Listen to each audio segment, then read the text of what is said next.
Good morning, good afternoon, good evening.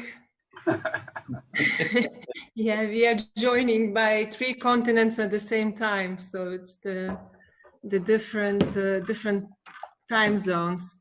So I have the pleasure to open a meeting today, which is organized by the Center for Studies of New Religions and Human Rights Without Frontiers. And the subject that is very popular, so something is changing.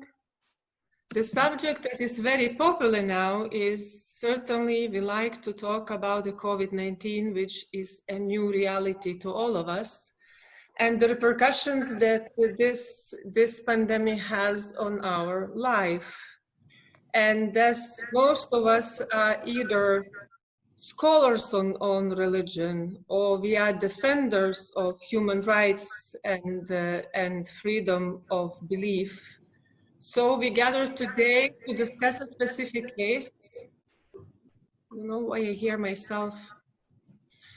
Specific aspect which is connected to the COVID-19 and the freedom of religion is the case of Sinchenji in South Korea. And for us is to discuss if really this case is the consequence or the fight against the spread of coronavirus, or it is a pretext to destroy a church. So we saw quite a few because the pandemic really opened the doors of certain things which are not very pleasant. And we saw the persecution growing in many places of the world.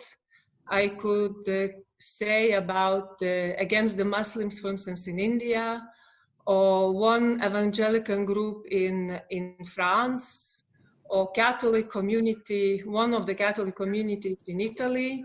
So is really something that is taking place right now.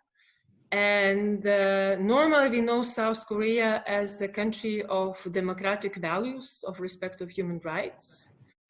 And it's strange to talk about the religious group which is about to be destroyed. All of us, we remember in perhaps late February, early March, we saw in many media, Western media news, we saw the information about some sect, sometimes they were saying cult, which is spreading the virus. That's what we heard, that's what we saw.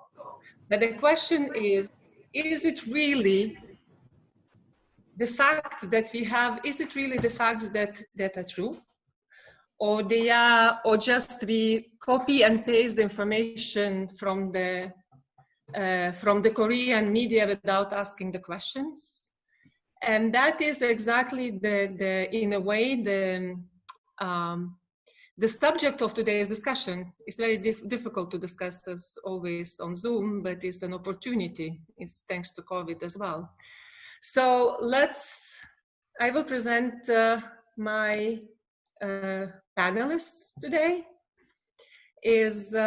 First, it will be speaking Gordon Melton, a distinguished professor of American religious history from Baylor University, Waco, Texas. Then I will give a floor Massimo Introvigne, who is sociologist and a managing director of the Center for Studies of New Religions in Torino, Italy. Willy Fautré, director of Human Rights Without Frontiers. Alessandro Amicarelli, attorney and president of the European Federation for Freedom of Belief. Ciarán Burke, professor of international law, Friedrich Schiller University in Germany. So these are the panelists today. And I will give the floor for now to Mr. Gordon Melton, who will talk about discrimination of groups labeled as cults and accused of brainwashing. So, and I believe that the subject of this kind of persecution will explain to us what is happening in South Korea as well. So please, the floor is yours, Gordon. Thank you, Rosita. I want to start out today with possibly some material that everyone knows, but to remind us of the context in which our discussion is flowing. And I would begin with the 1948 Universal Declaration of Human Rights. The 48 Universal Declaration of Human Rights recognized religious freedom as one of the basic human rights that we have. And that included several things. It included the right to adopt a religion, a right to practice that religion both alone and in company with others, a right to leave that religion if one decided to, and a right to share that religion with one's neighbors. It also meant that one's religion could not be used to deny one of a whole range of other human rights that any practitioner might want to enjoy, for rights of freedom of speech and assembly and due process. And it gives to our neighbors the same rights that we hope for ourselves. Now, our right to religious freedom is limited in some ways. We may not coerce others into joining our religion. And hopefully, no physical coercion can be used to drive us away from our religion. And there is also an unspoken covenant that we have with the larger society. As religious people, we will act in the cause of creating a better society.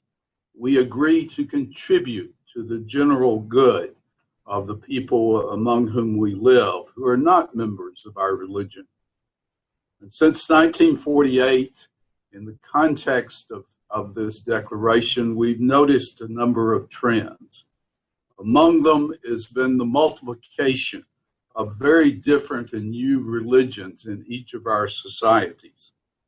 We have also noticed that as religion has differentiated and become much more a pluralistic setting, that governments have attempted to control the new religious groups that they have found among us and to socialize them into the larger context of the society over which they govern.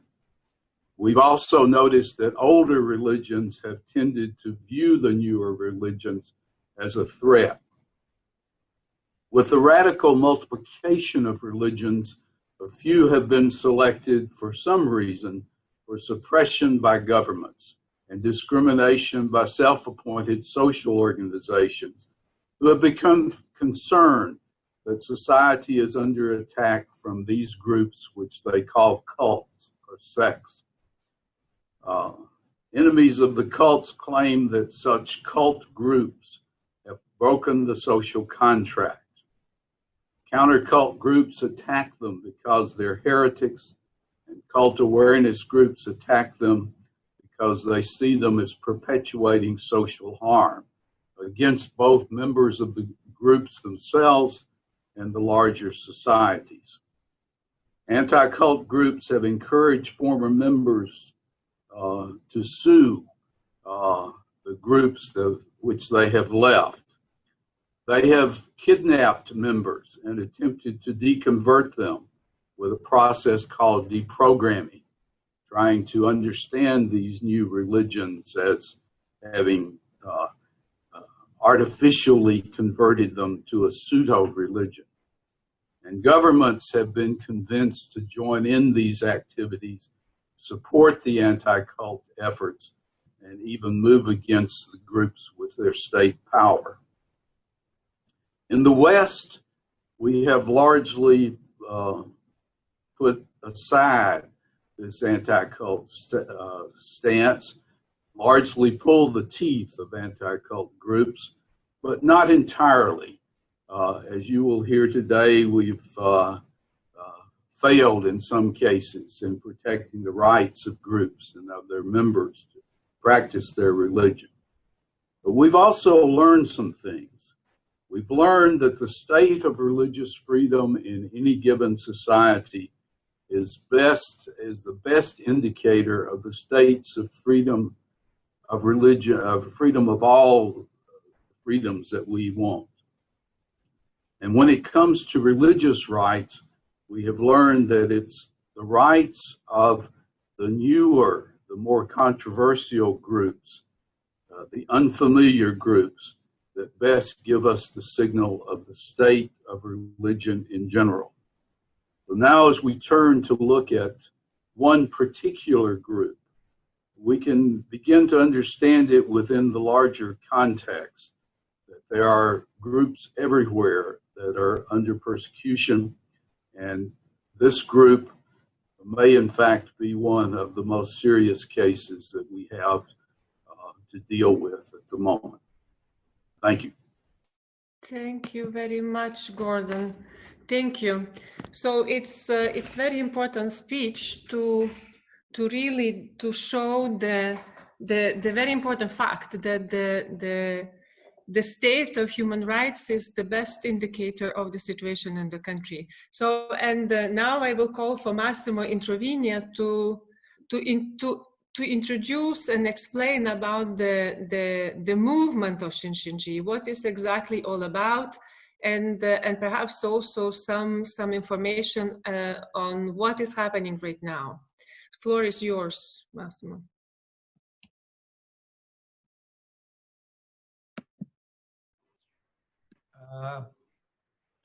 Thank you. Shincheonji, which means new heaven and new earth, was discovered by the public opinion of the world all of a sudden in February 2020, after one member in Daegu, South Korea, got infected with COVID-19. In this short introduction, I will try to answer two questions. Number one, what is Shincheonji? And number two, why is it persecuted and discriminated in South Korea? What is Shincheonji? South Korea is home to a large number of new religious movements. They prefer to call them new religions.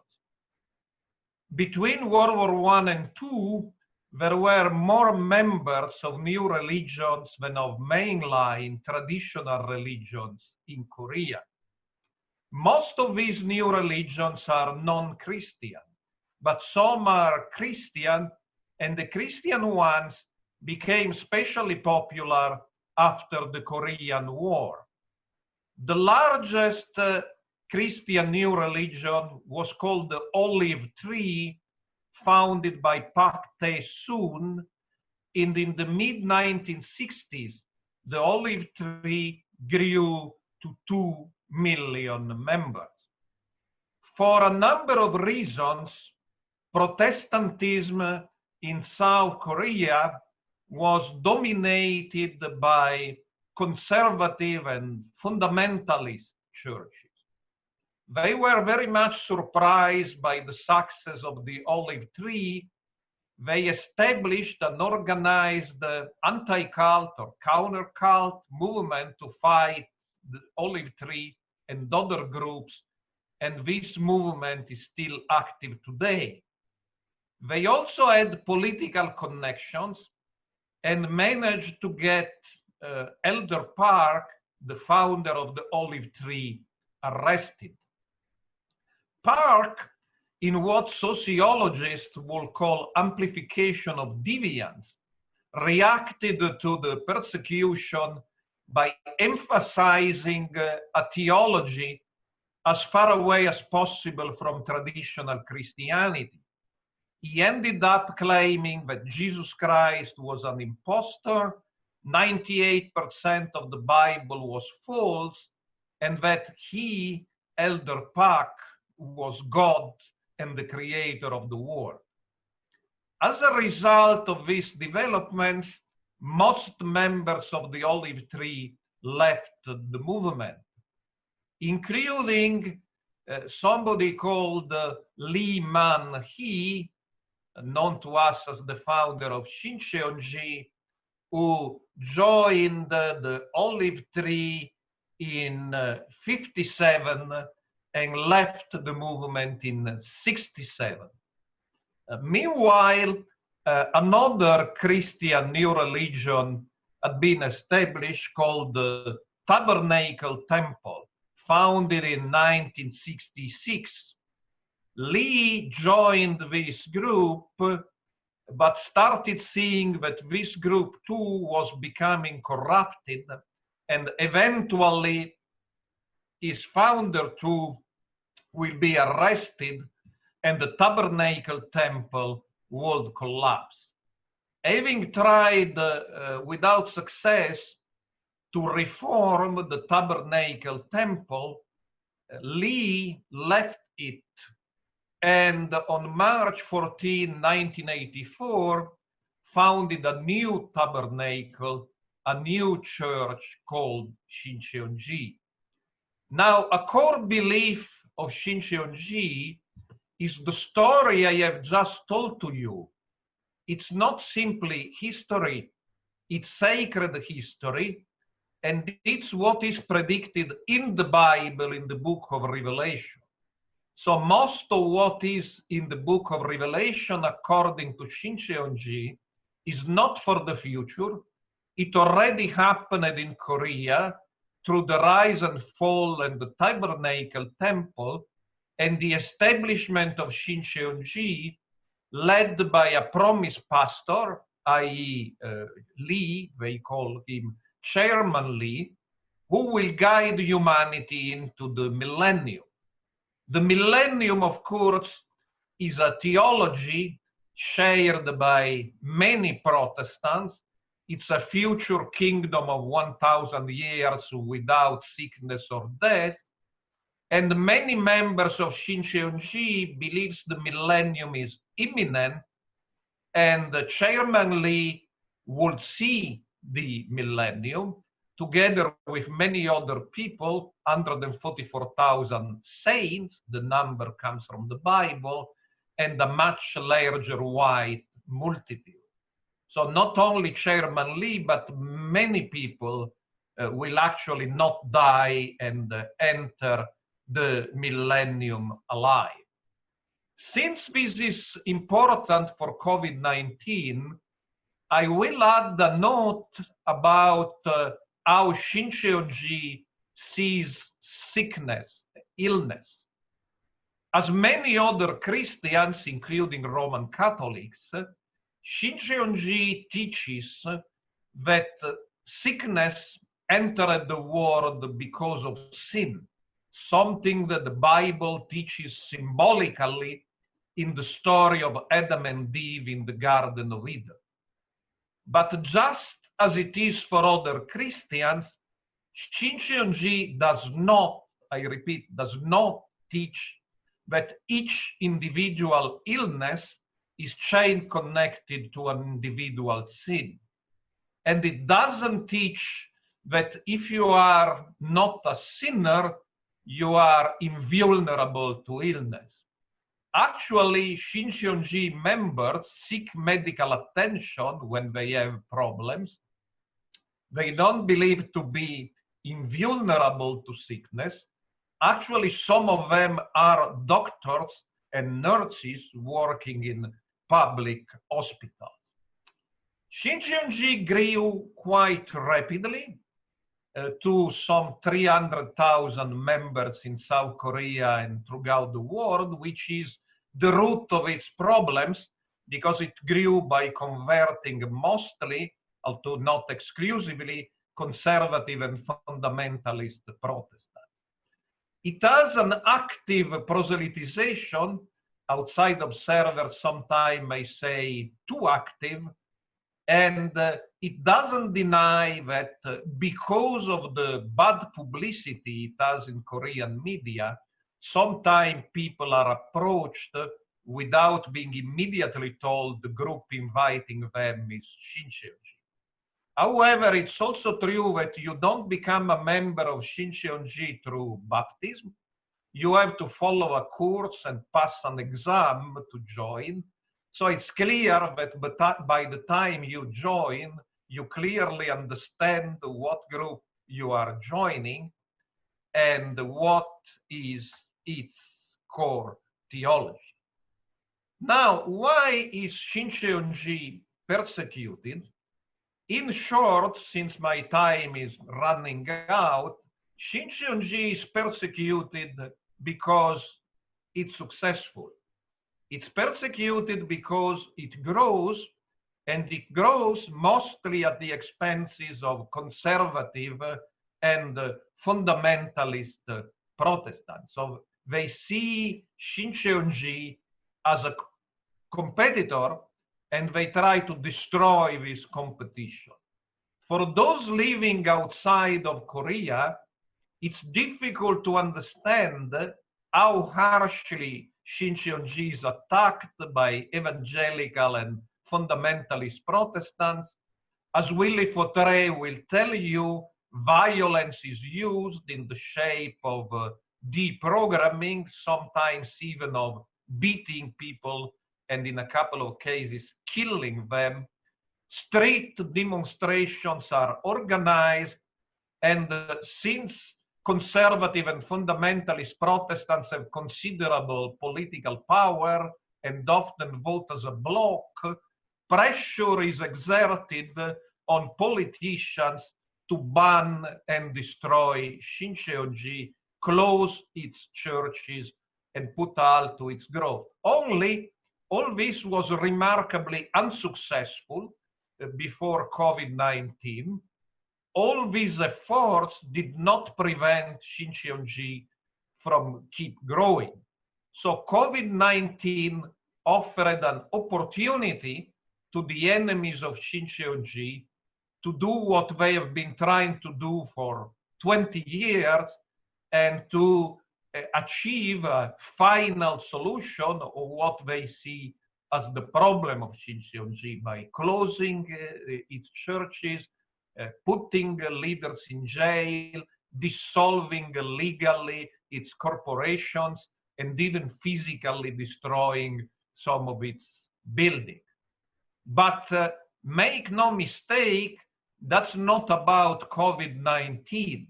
That's not about a calm discussion about what went wrong in South Korea about COVID-19. Perhaps somebody in Shincheonji made some mistakes. That's an opportunity taken to destroy a religion whose only sin was to grow, and to grow at the expenses of vindictive and politically powerful Christian fundamentalists in South Korea. Thank you.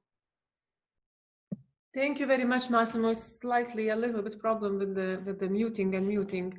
So thank you very much for your presentation. I believe you underlined quite a few very important points that give us a better understanding what is exactly happening in South Korea in the case of Sinchenji. And just before giving the floor to another speaker, I want to underline to all the listeners that this event is not to defend the theology, and is not to prevent the case of to promote the Sinchenji religion. This event is organized to defend the human rights. And once we see that some group is persecuted, we try to help them. So it's the only reason is this, to organize the event. And then the another housekeeping element would be, there is a chat. If there is at the bottom should be a small icon called chat. So if anybody of the panelists or even the participants have a question, you can write your question, and if it will be possible, we will try to answer your questions. So please do that. And now I will give I'm presenting the Willy Fautré, who is representing I'm sorry, Director of Human Rights Without Frontiers.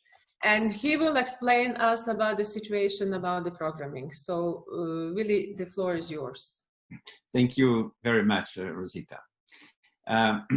First, I will put that phenomenon into the broader and current context. Since February, The Shincheonji Church, a prosperous new religious movement in South Korea, has been under the media spotlight, not only in South Korea itself, but also in the international media. Shincheonji and its members have been publicly accused of many alleged crimes, such as for failing to respect the restrictions to freedom of assembly, for allegedly refusing to be tested, for allegedly infecting others on purpose, for allegedly refusing to cooperate with the authorities, for allegedly lying to the authorities, and so on and so on. But Shincheonji complains, in fact, of being held responsible for the accelerated expansion of the pandemic in South Korea. It complains of being named and shamed by politicians, of being a victim of public scapegoating by the media, of being pilloried by fundamentalist Protestant churches and their pastors. The city of Daegu has filed a criminal complaint against some Shincheonji leaders, and a number of them have been arrested. But is the harassment of Shincheonji really due to its allegedly wrong behavior right from the beginning of the pandemics? Well, that's a big important question. After analyzing the interaction between Shincheonji and other churches in the last 20 years, my answer is definitely no. And I would even say that the answer is definitely no. For 20 years at least, Shincheonji has been viewed by many Protestant churches as a troublemaker because its message and its theology attract many young people, including university students and graduates. The estimated number of Shincheonji members in South Korea is about 240,000 people, according to the list of members that they have had to give to the authorities. The overwhelming majority of Shincheonji followers are coming from other Protestant churches. And as I will show you in my presentation, the serious problems faced by Shincheonji in these pandemic times are just one more episode of the war waged by Presbyterian churches against Shincheonji, and one more battlefield chosen by these churches to weaken and possibly destroy this competitor on the market of religions. A previous episode of this war started in the early years of this century and is going on unabated, unfortunately. The objective of the anti-Shincheonji fighters is to bring back converts to Shincheonji to their church of origin. This includes the kidnapping and confinement of converts during days, weeks, and even months, if needed, during which they are coercively submitted to a program of naming and shaming of Shincheonji. This practice, known as deprogramming, has been studied for decades by scholars in religious studies in America and Europe, where it was implemented last century until it was made illegal.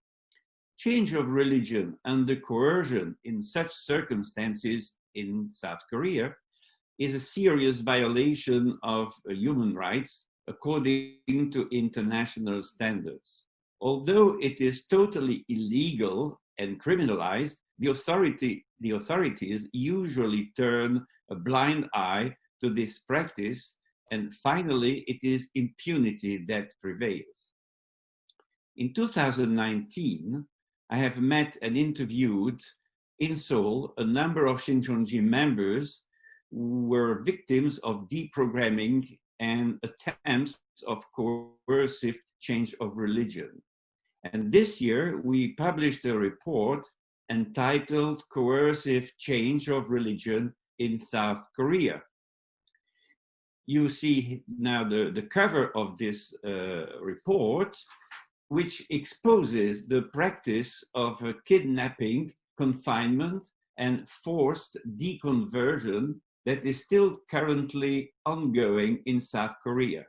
This report discusses the history, cultural context, and drivers of this gross human rights violation, highlights 10 cases of individuals who were kidnapped and confined, and provides recommendations. It is accessible on our website, hrwf.eu.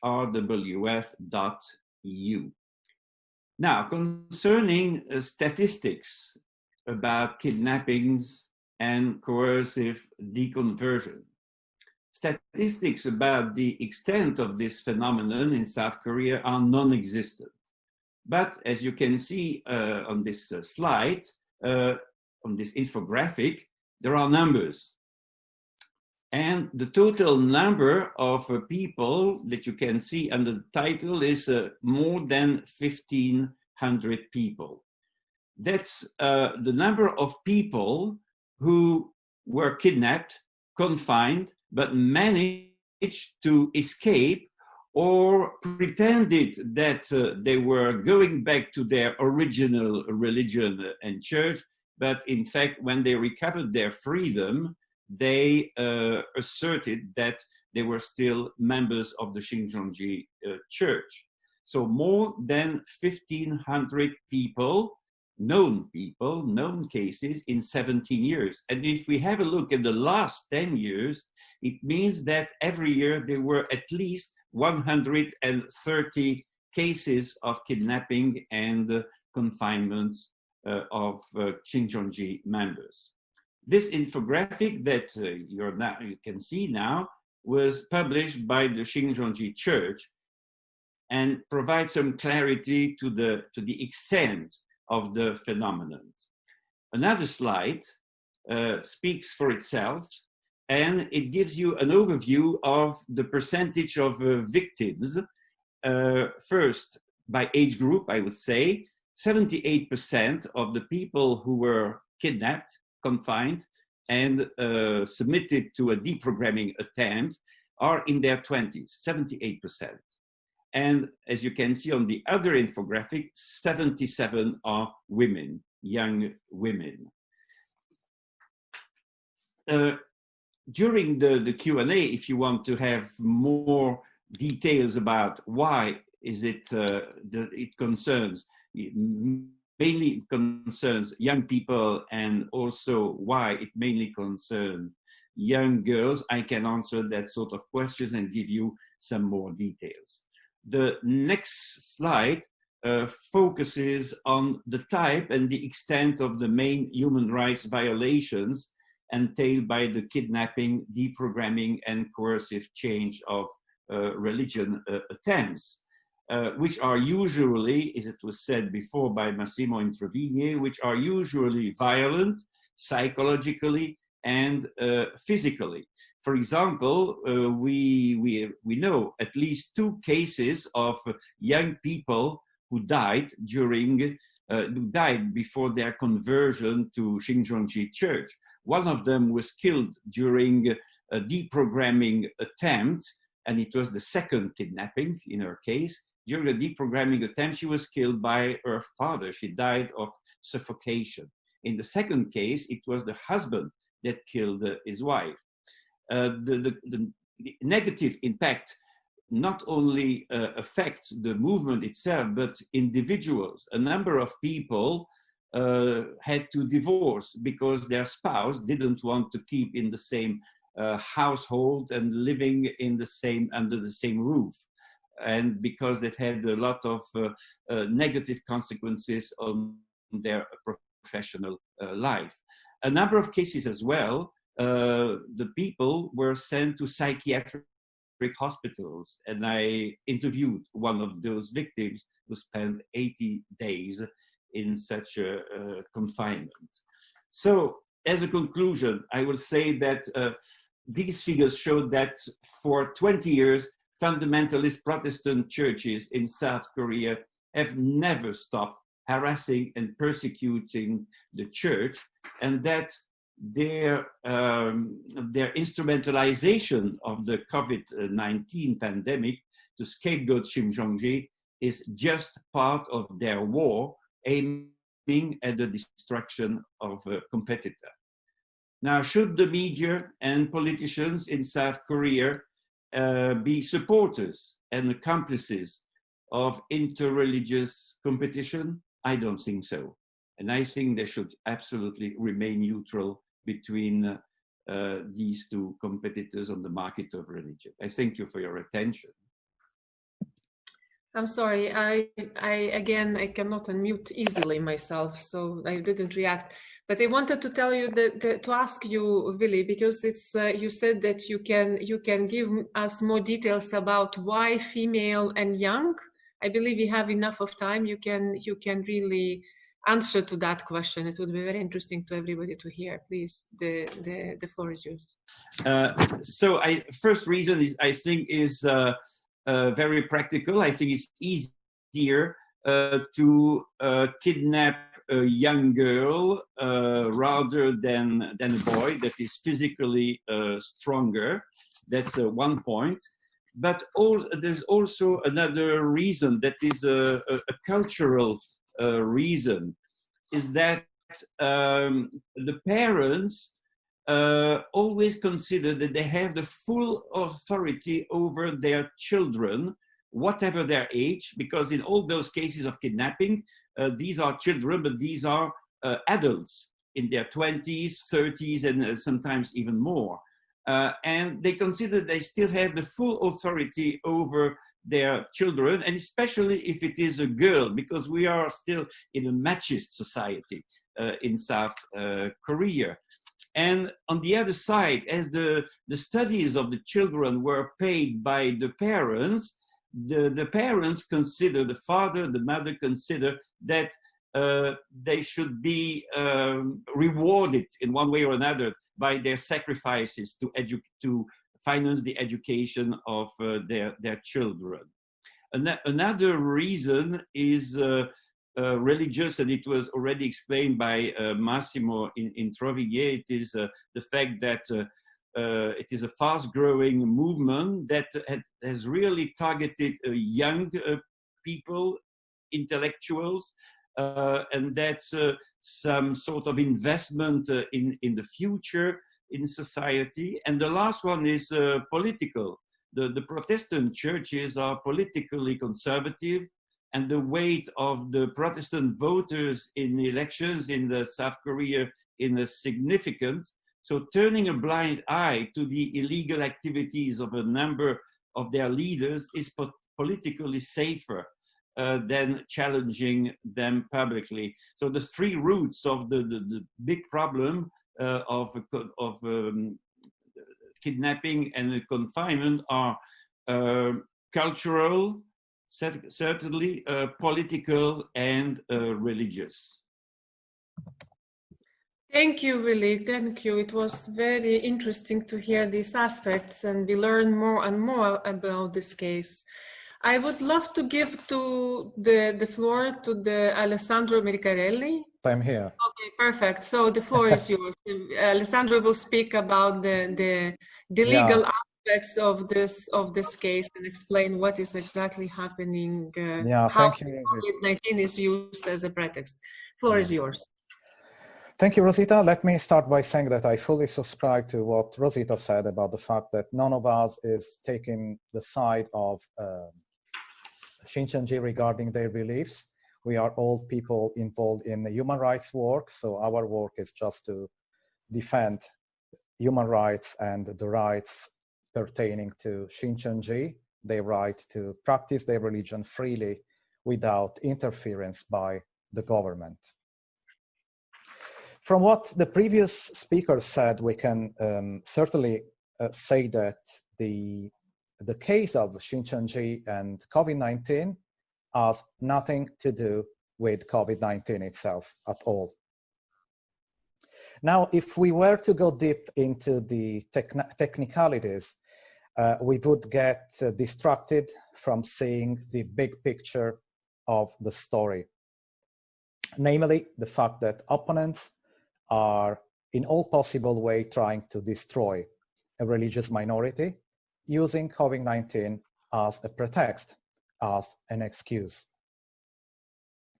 Those who know what's behind this whole story will perfectly be aware that long time before COVID-19 pandemic started, an atmosphere of persecution, an atmosphere of suspicion was created where being a member of Shincheonji was a reason for being discriminated against, for losing social status, losing prestige, and even in some cases, losing one's job.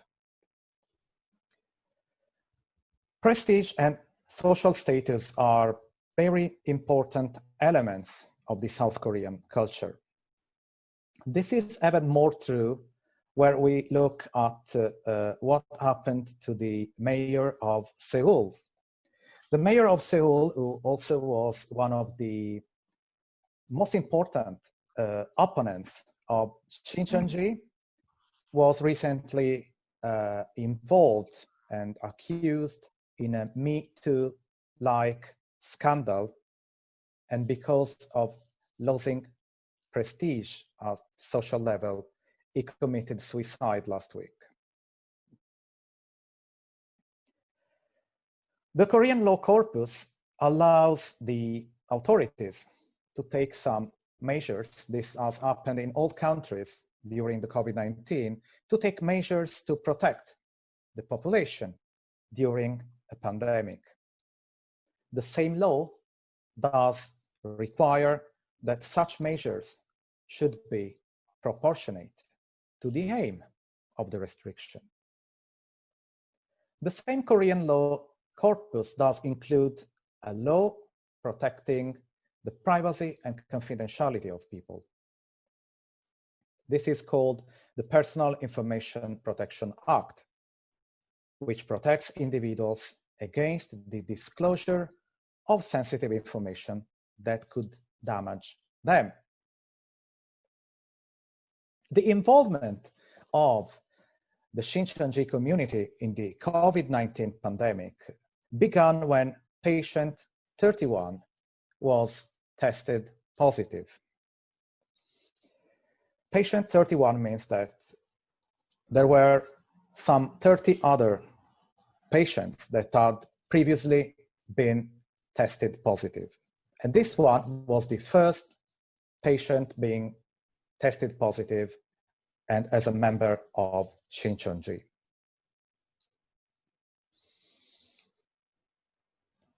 It is true that several thousand members of Shincheonji have been tested positive. It is also important to consider that there were other roads to infection only in Daegu. For instance, 1,100 Chinese tourists visited Daegu in those days, including several of them from Wuhan. There was also a cluster of infection in a youth club, and there were other places where the infection, from which the infection spread. Last month, on the 22nd of June, the municipality of Daegu filed a civil lawsuit against Shincheonji, asking Shincheonji to pay something like $82.3 million,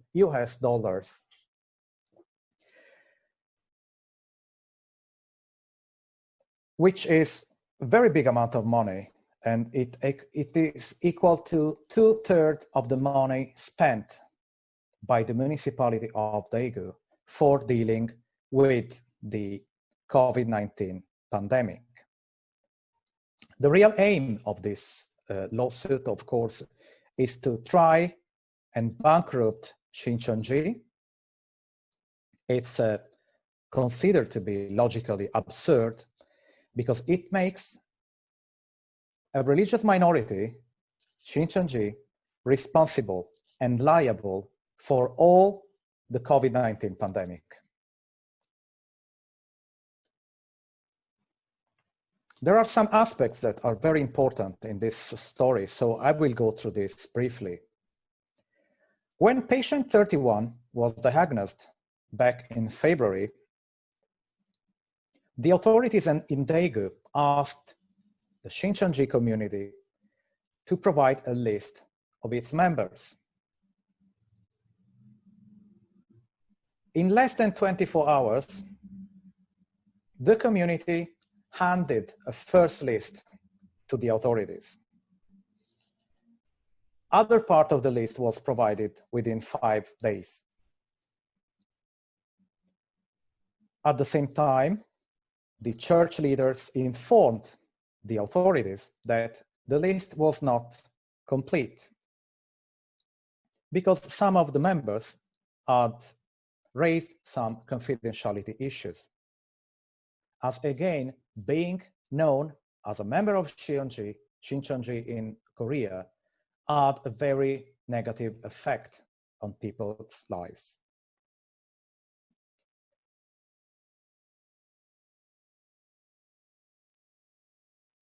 This list, the Daegu list, included a number of people that had been in contact with patient 31.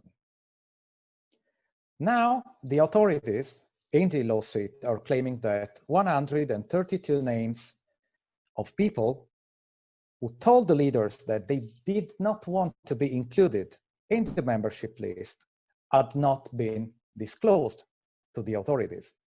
But the actual number could actually be less than 132. Only for this reason, so for the fact that the list was not complete, some leaders, 2 leaders and 4 members of Daegu Church were arrested on the 16th of June. Following the first request of list of members in Daegu, the national authorities requested a national list of all its members. They even requested the list to include the names of students. Students are people that are closed, people that have approached Shincheonji, that are studying their theology, but they have not become members yet. The list was also supposed to include, as asked by the government, international members living outside Korea, a list of the real estate owned by Shincheonji community, and also the full names and details of the personnel working for Shincheonji, even though they were not members of Shincheonji. Even though it was very clear that the broad scope of the request was beyond proportionality and probably not fully compliant with the confidentiality law, the headquarters of Shincheonji, without problem, handed the requested lists in very reasonable time, as I said. In 1 week, only there were problems with some missing real estate. But we have to take into account that before the request, there was no actual list of any members. So the headquarters had to create a list on purpose for the authorities.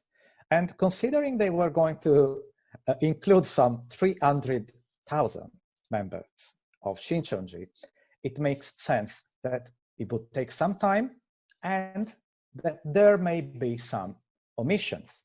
That's perfectly understandable, and it should not be argued at all. In fact, some higher officials of the Korean government lately recognized that the lists were quite accurate, even though they were provided within only a few days.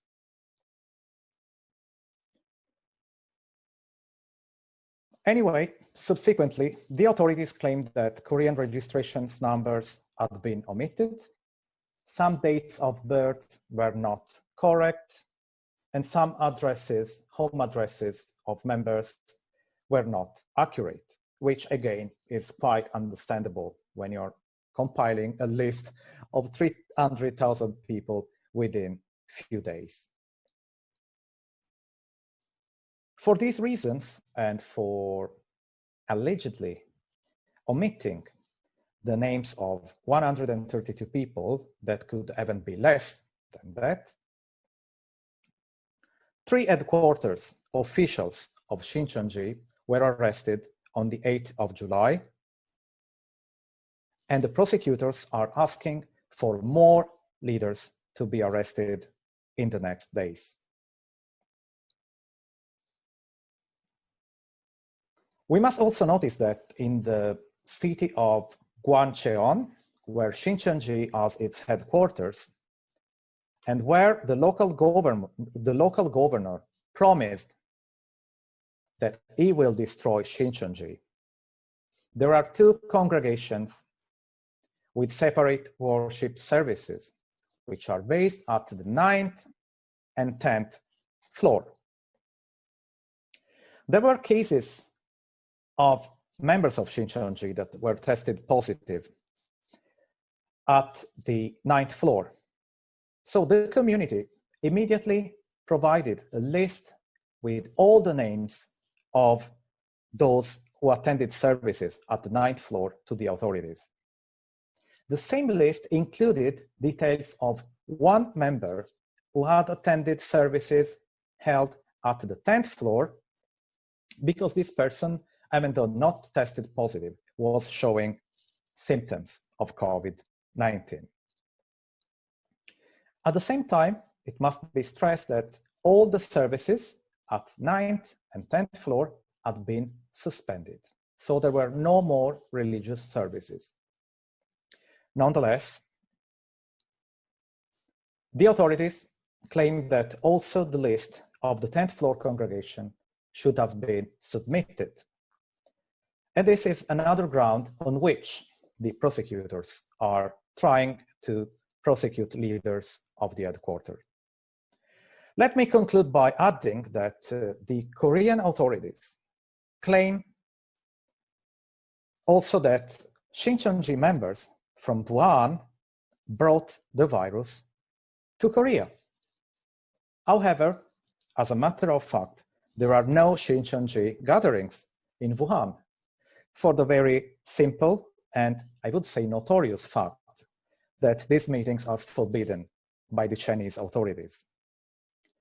There are individual Shincheonji members in Wuhan, yes, there are, but only one of them entered South Korea in January, before testing was introduced for travelers from Wuhan, and this person returned to China. When problem started in Korea, this traveler from Wuhan was asked to get tested in Wuhan, but because he had no symptoms, the local Chinese authorities decided not to test him until May 2020, at the time when massive tests were carried out for large population. This person tested negative. So as a final point, which gives even a clearer idea of the present atmosphere in South Korea, we must say that 3 days ago, on the 17th of July 2020, Chairman Lee, an 89-year-old gentleman, founder and leader of Shincheonji, was questioned by prosecutors in connection with the lawsuit involving his community.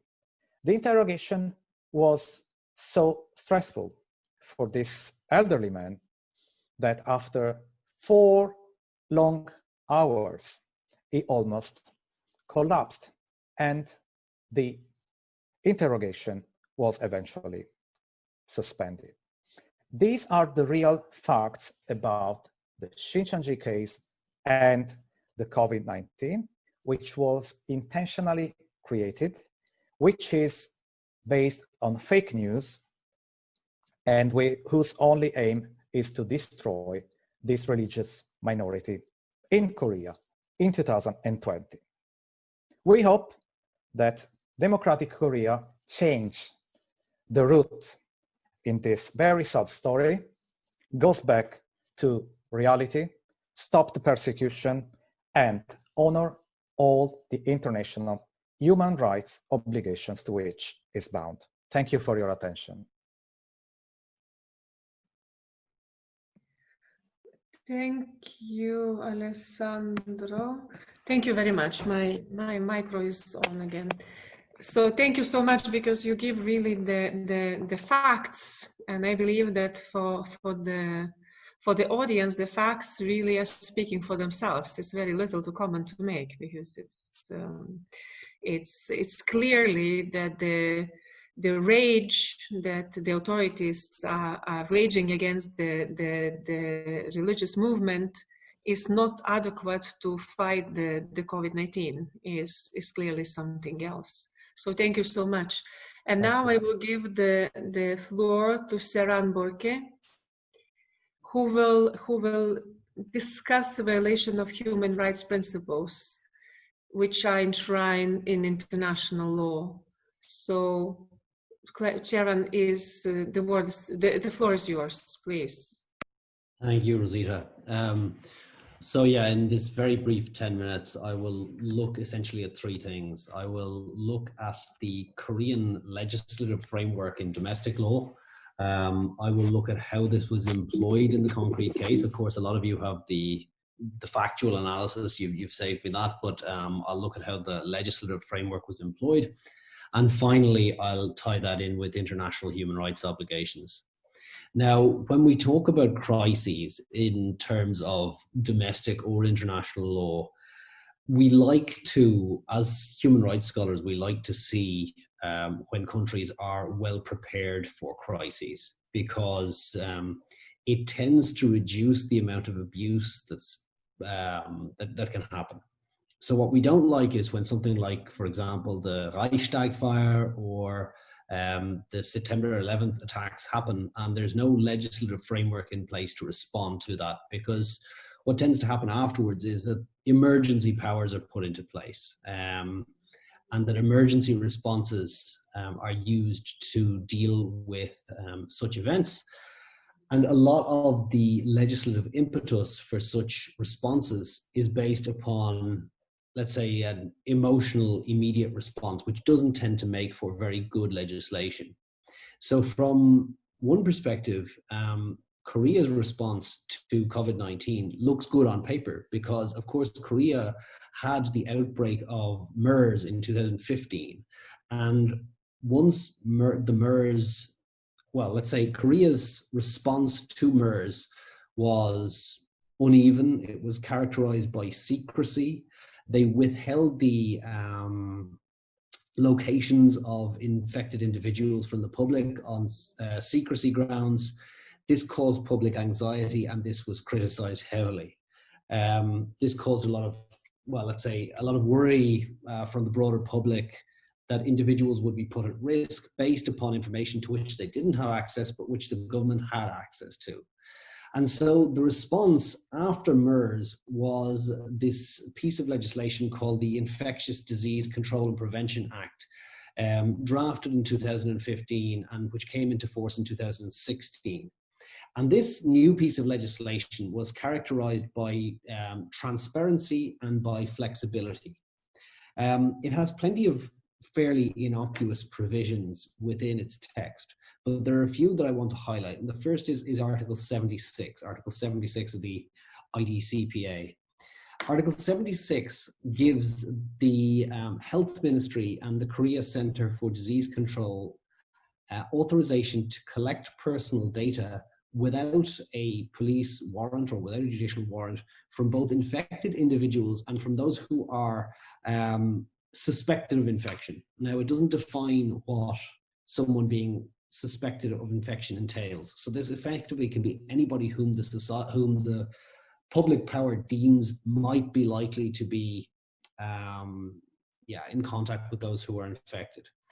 In addition, the same article obliges telecommunications providers, so phone companies and so on, to provide the geolocation data of those who are likely to be infected. So effectively, if you're carrying a mobile phone and you've been in contact with somebody who may have had the virus in the past, without any sort of judicial protection, without any warrant or anything, the telecom companies with whom you've signed a private contract may be obliged to surrender your location as well as your data to the public power, the public authorities. Article 76 also provides that the Ministry of Health and the Korea Centers for Disease Controls can require medical institutions to provide information regarding patients and those who are feared infected. So again, not just people who've been positively identified as infected, but also those who may be infected. And again, we don't get a definition for that. And we don't get a definition in legal text. It's always a bit of a red flag. What information can be given up to the public authorities? Well, personal information, medical records, immigration records, and any other information prescribed by presidential decree, which means that a presidential decree can be undertaken on foot of this legislation, giving the public authorities access to any other information that they deem useful to collect in these circumstances. Articles 6 and 34 of the 2016 Act make reference to the public's right to know, requiring the Health Ministry to promptly disclose information to the public regarding the movement paths, the means of transportation, and the contacts of any persons who are infected with the disease or likely to be infected with the disease. So again, sort of a response to the fact that the efforts to deal with MERS were characterized by secrecy. This transparency goes so far as saying that the public, instead of talking about the rights to privacy of those who have been infected, rather the public has a right to know. And this right to know entails that information garnered by the public authorities must be shared with the broader public. Now, how was this legislation put into action in response to the COVID-19 pandemic? Well, it was put into action in a number of ways that negatively impacted the Shincheonji church. One of which was that if you look at the press releases issued by the Korea Center of Disease Control right from the beginning, they referred to an explicit link between the Shincheonji church and the outbreak of COVID-19. This may have been provable in relation to certain instances. I'm not an epidemiologist, I can't comment on that. But what's striking is even in July, you have press releases which still have a specific section within the statistical data saying how many of the cases, how many of the new cases have been linked to Shincheonji, despite the fact that, as we know, now in July, some of the new outbreaks are linked to other churches. And in fact, the numbers are far greater that are linked to other churches. But the statistical, there's no column in the press releases referring to these other churches. It's merely Shincheonji that is mentioned and given its own statistical analysis. In addition to the official usage of the 2016 Act, governmental actors, ministry officials and mayors have said things like that all members of the Shincheonji church will be found and tested during public press conferences, creating the impression that the Shincheonji church was attempting to conceal its membership. The mayor of Seoul, who was mentioned earlier, obviously has taken this lawsuit for murder, injury, and violation of prevention and management of infectious diseases. And Article 76 of the IDCPA has been used to extract surveillance footage from private surveillance cameras, credit card details, geolocation data, and that from both confirmed and suspected patients, all without judicial approval. In addition, invoking this public right to know, pseudonymized information was released that made many individuals readily identifiable as members of the Shincheonji church. So although their names were concealed, so much information in relation to these individuals was released that it was possible to identify them. And as such, their identification as potentially infected, number one, but also as affiliated with the Shincheonji Church was made. And of course, in such a toxic environment as Korea, at the moment, 4 members of the Shincheonji Church, this is problematic, and it's also a violation, as we shall see, of Korea's obligations under the ICCPR. Now, moving to the broader perspective of Korean law, Korea's constitution reflects its adherence to human rights norms. Freedom of religion is enshrined in Article 20 of the Constitution, and Article 11 of the Constitution proscribes discrimination on religious grounds. As I mentioned, Korea is a party to both the ICESCR and the ICCPR and a variety of other human rights conventions. This reflects the importance of international law and the international order for a country with a neighbor like North Korea, and one that is heavily dependent upon global trade. So Korea likes to be seen as a country that upholds human rights norms because it is heavily dependent upon the broader international order that is given to us by international law. It's very much attached to the international Rechtsstaat and the international rule of law. Now, obviously, the international conventions that I've mentioned, the Article 18 of the ICCPR protects the right to practice one's religion in private or in public, and it prohibits coercion impairing one's freedom of religion. General comment number 22 states that no one can be compelled to reveal his adherence to a religion or belief, and this has clearly been violated by the practices of the Korean authorities in response to the COVID-19 outbreak. Article 18, paragraph 3, ICCPR states that any limitations to the freedom of religion, obviously the right is not absolute, we don't have the right to worship anything we want in any way we want, but any limitations to freedom of religion must be prescribed by law and not go further than is necessary for the protection of health or public order, but must respect the principles of non-discrimination and proportionality. Now, it seems to me that particularly in view of the fresh outbreaks that have occurred and that have been linked to other churches in July, the Korean invocation of the 2016 Act seems to fail this test. Firstly, the testing and interviewing of an excessively large number of members of the Sinchenji Church, where there was no proven scientific link between these individuals and the outbreak, goes way beyond the proportionality principle. The non-discrimination principle is clearly breached by statements like that of the governor of the Gyeonggi province, saying that this is a state of war, as he said to one media outlet. Also, in light of the July outbreaks that were linked to other religious congregations, other churches were treated differently, while some of the criminal charges, for example, against Shincheonji stand and are being pursued. There have been no similar actions undertaken against other churches that have been linked to outbreaks. Other churches have not been singled out. They're not being listed as separate sources of outbreaks and statistical data, etc., etc. And so what we can say, just to kind of to round this up, because I appreciate my time is more or less up, is that although Korea from the outside looks pretty good, it looks like the sort of country that was well prepared for this outbreak, because it didn't immediately just invoke emergency powers, giving the government carte blanche to do whatever they wanted. In fact, the 2016 legislation is so broad and includes so many broad definitions that it nonetheless permitted this sort of abuse. And as a result, its legislative drafting is questionable. And this has led to significant opportunities, at least, for governmental officials, whether at local, regional, or national level, to engage in violations of core human rights guarantees to which the Korean state is party. Thank you.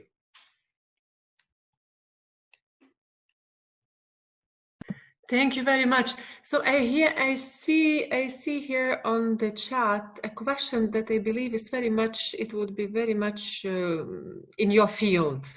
And I apologize for the other people who asked the question, because I will come to this question later. I'm not ignoring them. I'm just seeing that it's in your field, and I would keep you with audio to try to answer. So the question is, the patient 31 was located in Daegu region. However, the organization has churches throughout the country. The government asked for the private information from members throughout the country, although there were no outbreaks in the other areas. Is this legal, or does it infringe upon the privacy rights of the church? Congregation, okay, rights of the church. And another question, is it legal to obtain this information without a warrant? If names were given from those locations internationally, what are the implications for international privacy rights? So it's a very legal question, so I give it to you right now. Thank you. Well, the first question referred to the rights of the church, and I prefer to see this in terms of the rights of individuals, because the rights of individuals are protected at a much more significant level via international law. And what I would say is that governments may invoke, let's say, fairly far-reaching legislation, including summoning or requesting or demanding information without warrants in response to crises. This is not necessarily in and of itself illegal. However, in so doing, particularly where this entails restrictions upon core rights that are protected by the ICCPR, such as the freedom of religion and such as certain privacy rights, this must be done in a manner that is proportionate, that respects the proportionality principle. And what I would say is that it seems as though it would have been fairly easily possible for the church, for the authorities rather, to request the information of individuals who had been linked to the particular outbreak in Daegu, and this would have been reasonable, and this would have been how the legislation was effectively designed, demanding that the church surrender information where there was no identifiable link to the outbreak in Daegu. That seems to be a disproportionate invocation of this legislation. Now, I have to say I disagree with Alessandro's analysis that the Personal Information Act of the Republic of Korea would be applicable in this circumstance, because the lex specialis principle implies that when there is a crisis and when you are responding to a crisis, and when the legislation applicable to responding to the crisis gives the government far-reaching powers, the normal legislation in relation to the protection of privacy and so on doesn't necessarily apply. However, any derogations to that, to the general, to the rights to privacy that are provided for by the 2016 Act must be read in accordance with Korea's international obligations under the ICCPR Article 18 in particular. And from that perspective, it's important to underline that the Korean government has utterly failed in this regard. What they have done is, from an international legal perspective, illegal, and it is deeply, deeply problematic and raises all sorts of problematic questions. What are the implications for international privacy rights? Well, they're certainly not good. I would be worried about my personal data if I were in Korea right now, simply because, unfortunately, in the digital age, although the Korean government has said that once this information is no longer being used by the authorities, it will be deleted. The problem is that the invocation of this public right to know means that a lot of information has been posted in public places and has been made available to the public. And as we know, once that's been put up online, people can take it, it can be copied, etc., etc. Even if the government is no longer using it itself, it's out there. And it has led to a lot of individuals being readily identifiable as members of the church. And that's, again, a severe violation of Article 18. You're using the word severe. Yes, I would use the word severe. I think it's wholly unwarranted, and it is problematic, yes. Yes. And then there is another legal question. Not wearing a mask is a religious freedom? You answered already in your previous answer. So because it's an extreme situation, so it's a religious freedom or not? Well, I mean, the European Court of Human Rights has had a lot of case law on the wearing of face coverings for particularly Muslim women and so on. And I think there are all sorts of answers to this, and legal scholars will diverge on this. However, in a situation of mask, yes, in a situation involving a public crisis, no, there's no question of this being a restriction upon the freedom of religion. And I think it's perfectly reasonable for government to even apply a law saying that masks must be worn in certain places. That's fine, and it's no violation of freedom of religion. Thank you so much. Thank you. I have, because we already exhausted the list of speakers. So before giving the floor to the respondent, I would like to now to read the questions that they have from the chat, and perhaps we can answer these questions, and then to give the floor to the respondent.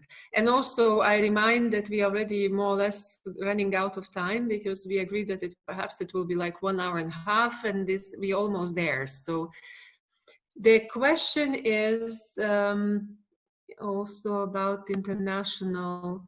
I'm not entirely understand the question, but perhaps together with you, you will help me to understand. Is the programming of women, including through mental institutions, raised as a human rights violation in National Human Rights Commission of Civil Society Organization reports to CEDAW or CRPD or other UN human rights treaties? If not, why is that the case? You are Ciarán, you are nodding the head, so you have an answer for that? No, I don't, and actually I'd like to hear from the other speakers insofar as I think it's a very interesting question, insofar as obviously Korea is committed to human rights protection. It has an obligation to report on its protection of certain rights to various UN treaty bodies on a yearly basis. And if there are really hundreds of people being, let's say, violently deprogrammed every year, as we heard from the other presenters, I think this is quite a significant and unusual rights violation. I'm wondering, is this being reported? Has this made it into the reports? I see Massimo Introvigne raising the hand. Perhaps we can unmute him. And Willy, also you want to say a word? Yeah, very shortly. In fact, some ECOSOC accredited NGOs have raised the question during sessions of the Human Rights Council. And Korea has not answered unless in private conversation, but from the side of NGO, something has been done with respect of deprogramming. That was before COVID-19. Okay, thank you. And Willy, you wanted also to intervene. Just very shortly to say that's a clear case of abuse of psychiatry for, I would say, religious purposes, and that reminds us of the situation in the Soviet Union where people were put in psychiatric asylums because they were dissidents, political dissidents. As far as I know, there has not been any real investigation about this situation in South Korea, and I think it should be done, and it should also be presented at the United Nations, at maybe the next UPR of South Korea or any other mechanism. But that needs more investigation, because it's not only girls, of course, mainly girls, because it's easier to make them more obedient than boys in that sort of society. But I would ask Shincheonji to collect more data about such abuse of psychiatry. Thank you, Willy. And then there is another question, which is in fact came the first, but first I wanted to let the participants to deliver their speeches. So the question is like, I'm sorry, I will slightly change the beginning. Most probably the question is, what about members who left Sinchenji and publicly denounced it in newspapers? Is anyone able to answer about this, to this question? About members who left Sinchenji and publicly denounced in newspapers. Massimo, you are ready? Gordon, perhaps you as well. You know something about it. And you, Willy. I will let Gordon give some general remarks about members who leave. Having studied for long new religious movements, they are sliding doors. People come and go. And many people leave new religious movements. The fact is that only a minority becomes vocal and convert themselves into professional opponents of the movements they have left. And these people contact the media technically and without any judgment.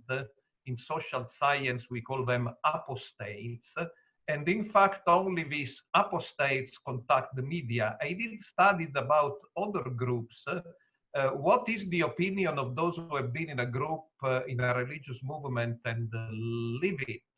And the vast majority say, you know, there was something good, something bad. And then there is a small minority who become professional opponent of the groups they have left. And these are the people who would contact the media.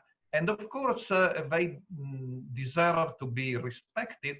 Some of them may have painful experiences, but to rely on them to know what Shincheonji is really about is like if you want to form an opinion about a man, you ask his ex-wife only. It would be more or less unfair after a divorce. So, of course, they deserve to be heard. If they have legal claims, there are courts of law for this. But they are, of course, they have a vested interest, and so they are not necessarily a reliable sources. And I believe in US, Gordon Melton did a lot of work in assessing claims by ex-members, so I'm sure he wants to add something. We have, yeah, if we can now be like quick, because there are more questions. we have two questions here. One is the question of the worth of the exposés that are published by ex-members. Those are ones that need to be dealt with critically. The other question is the question of coercion. Members who leave certainly have the right to publish their opinions of the group as does anyone else. It's when those rights are lead to coercive activities against present members of the group that becomes a problem. So when we look at the exposés of different groups, not only Cinchenji, but other groups, those testimonies need to be critically examined as to content. But it's the real coercion against the groups that we're most concerned about. Thank you, Gordon. Yeah, just 1 minute. Massimo called them apostates. So it's the right, of course, of everybody to change his views, religious or others. We could also call them defectors, using a term that is known on the Korean Peninsula in another context. But you have defectors from political groups, and once they join another political party, then they start criticizing the party that they were coming from, and they are not necessarily neutral. So these people are not neutral sources most of the time. And we see that former members of Jehovah's Witnesses, for example, create their own anti-cult associations, focusing on the Jehovah's Witnesses, some sort of revenge that they want to exercise. And unfortunately, the media and the states which have created inquiry commissions like Belgium, France, and others have relied much more on such apostates or defectors, religious defectors, than on scholars and real experts in religious studies. Thank you. Thank you. So I have more questions. They are long questions, and they are complicated. First, I see that Alex wants to say something in response to Ciarán comment, right? It's something very simple. I mean, what I said is that we must agree that the request made by the authorities was not proportionate at all, and it should be proportionate, you know. I didn't say it as such violates the privacy law. I don't specialize in Korean privacy law. I said that it may be not fully compliant with the privacy law, also because we have to consider that the government was requesting full lists of all members, including students and international members. And because there are international implications, also we have the GDPR in Europe, there may be issues. So it is perfectly understandable that the Shincheonji leaders were, you know, taking some time to deal with some people's identities. But of course, the government can request anything from from the community, and we know what has happened. So it's just a matter of proportionality and whether it was appropriate or not to request such very long lists, including also international members. In my view, it was totally unnecessary, and it was even inappropriate to request details of people living outside Korea. That's my point, and there is no conflict with what Ciarán said. Oh yeah, no, I think we're very much on the same page, Alessandro. I think that's clear. Yeah. And just to actually maybe follow up on that, I think it doesn't really, as Alessandro has said, I don't think it really matters from which legal basis we're getting this idea of proportionality and a causal link between the requests made by the government and the necessity of the measure for preventing the spread of infectious diseases.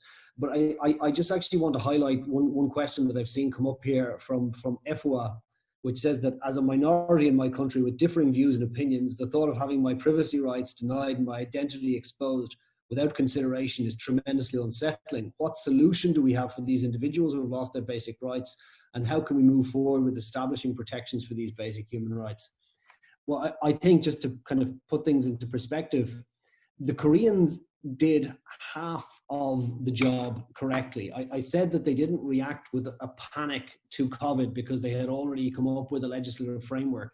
It's just that the legislative framework, so they were operating within the basis of what Martin Scheinin has called normalcy.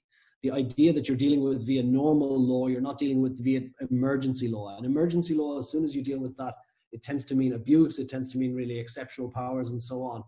But these laws based upon normalcy have to be drafted with a sort of a human rights first approach, where states need to ensure that human rights protection is incorporated into these laws, however they're drafted. And if we're going to stop something like this from happening again, we need a fresh legislative framework where it is dealt with on the basis of normal law, as it has been with regard to the COVID-19 pandemic in Korea, but where also there is a human rights first approach employed at the legislative drafting stage. So the government simply doesn't have power to make these let's say unwieldy decisions with no consequences. It's we're really badly running out of time, but I see this kind of comment, I would say, is the last one that came to chat. This is the 7th time that a bill of anti-discrimination in South Korea has been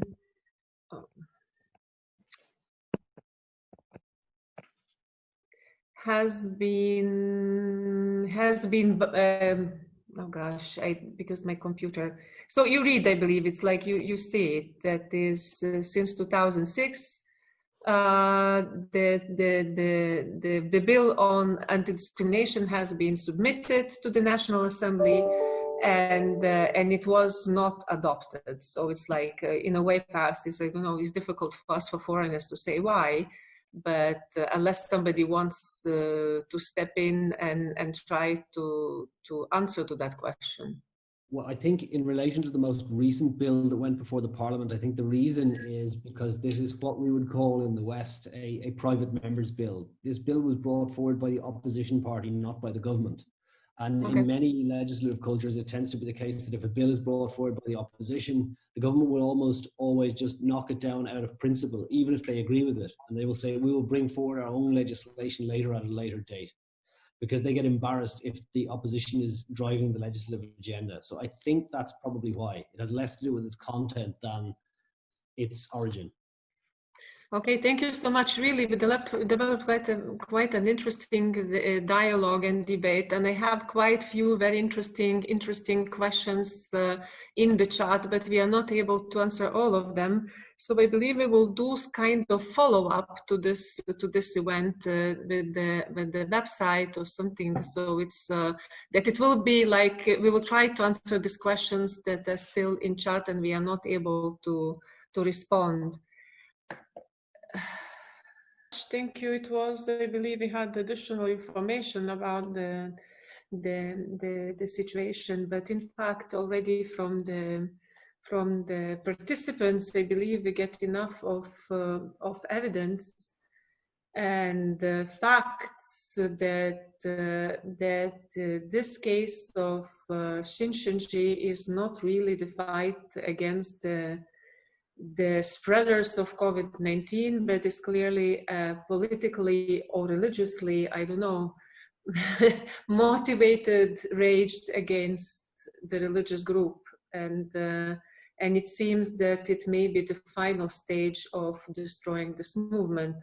Because even the facts themselves, I just saw it today, that it was in Korean media, that the total case of people sick with COVID, it was 13,600, and the government claims that 5,000 they were the members of Sinchenji. So it's clearly not only the Sinchenji, and also there are different sources of reasons and ways how people did got the virus, but it's clearly is not the one group who is to blame. So when we get many other arguments and the facts who really defeating the statement that Sinchenji is guilty for virus spread.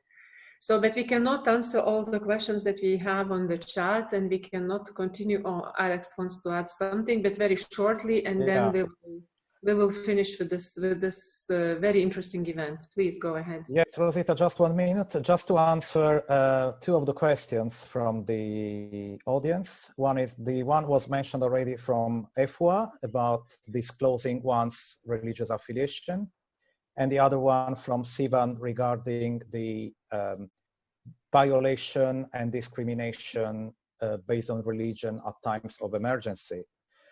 In Europe, at least in Europe, states cannot ask people to disclose their religion. There was a very important case in the European Court of Human Rights regarding Muslims in Turkey.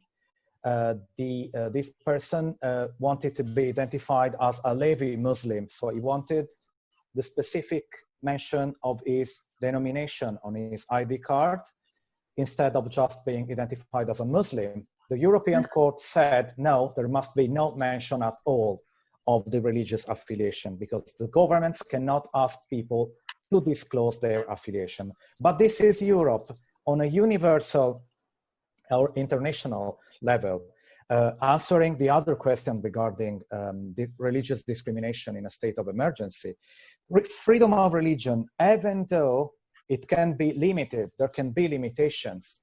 We see it in paragraph 3 of Article 18 of the Universal Declaration and the CCPR as well. But there is also Article 4 of the CCPR, which mention the possibility of derogations to human rights in a state of emergency. But freedom of religion is one of those rights that cannot be derogated because of an emergency. This is also in tandem with the right to life, prohibition of slavery, prohibition of torture, and few other rights. So there certainly there can be limitations, but of course they must be proportionate. They cannot go beyond what is allowed and proportionate, and indeed there can be no discrimination based on religion. Thank you. Thank you, Well Alex. said. If anybody else wants also to make a concluding word, so is anybody wanting? No. So can I conclude? Yes, Willy, go ahead. Yeah. So just to say that it's the right of an individual not to have to disclose his or her religious affiliation, and that existed in Greece until the beginning of this century, where the religious affiliation was mentioned on the ID cards, and that was the source of a lot of discrimination towards some Protestants, Jehovah's Witnesses, Hare Krishna people, and so on and so on. So that's a basic right of an individual not to make public his religious affiliation. Thank you. Yeah, if I can, 2 points. One is a point of fact, and that's for the audience that perhaps has not read all the material about the case. Interestingly, one person who has not been arrested is patient 31, because poor patient 31 was misdiagnosed with a common cold, sent home. She attended the church services, and unfortunately, she infected directly or indirectly several thousand Shincheonji members, but it was not her fault. It's the fault of people who misdiagnosed her, so she is not being prosecuted.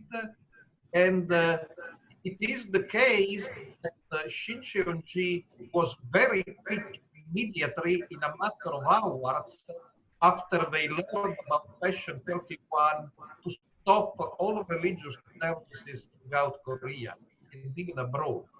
And other churches didn't do it, but Shincheonji did. So what happened?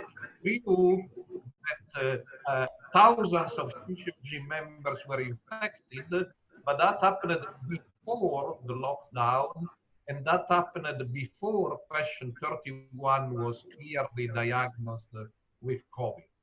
And the other is just because there is, for instance, a very interesting question by John Grisafi, why exactly an anti-cult movement developed in Korea as it developed, and I want to refer to the journal of Cesnur, cesnur.net, cesnur.net, which has published recently several articles, I believe, answering Mr. Grisafi's questions and other questions. So we can surely continue this conversation, but by referring to the articles published there, which include the articles by some of the speakers today, I believe the patient audience can find answers by going to the website cesnur.net, cesnur.net. Thank you. Thank you so much, Master. Anybody else? So thank you so much for your time. Thank you, panelists, for your presentations. Certainly it's not enough of time. Certainly there are many other issues to discuss. And I see that already some people, they doubt that perhaps we omitted something or some opinions, but that's what we can do even in 2 hours, even though we plan to have for 1.5 hours. The information, as you saw in the chat, that first of all, the meeting was recorded, and it will be uploaded in the Cesnur and the Human Rights Without Frontiers, I'm sorry. And I believe that some interaction is still possible through this website. Thank you so much. Have a good night, have a good day, and bye-bye.